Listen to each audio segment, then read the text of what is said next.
Pak pacer Harris రౌఫ్కి ICC తిక్క కుదిర్చింది.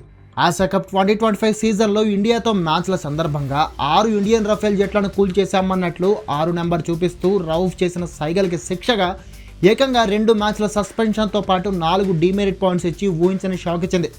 అలాగే Asia cup టోర్నీలోనే ఇండియాతో మ్యాచ్లో గన్ సెలబ్రేషన్స్ చేసుకున్న సహీబ్ జాదా ఫర్హాన్కి కూడా అఫీషియల్ వార్నింగ్తో పాటు ఓ డీమెరిట్ పాయింట్ ఇచ్చింది.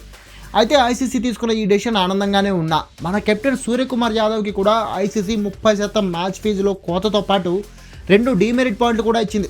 లీగ్ స్టేజ్లో పాక్తో మ్యాచ్ గెలుపు తర్వాత ఆ విజయాన్ని ఆపరేషన్ సింధూర్లో పోరాడిన ఆర్మీకి అంకితం ఇస్తూ పహల్గామ్ బాధితులకు సంఘీభావం తెలపడంతో స్పోర్ట్స్లోకి పాలిటిక్స్ తెచ్చాడంటూ పాక్ ఫిర్యాదు చేసింది ఐసీసీకి.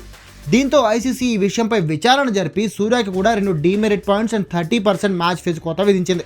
ఇక బుమ్రాకి కూడా సూపర్ 4 మ్యాచ్లో రౌఫ్ వికెట్ తీసిన తర్వాత చేసిన సైగల్కి గాను ఒక డీమెరిట్ పాయింట్ ఇచ్చింది. అయితే లీగ్ మ్యాచ్ తర్వాత హర్షదీప్ చేసిన కాంట్రవర్షియల్ సైగల్కి మొదట్లో నేరంగా పరిగణించిన ఐసీసీ చివర్లో అతన్ని నిరపరాధిగా తేల్చి వదిలేసింది.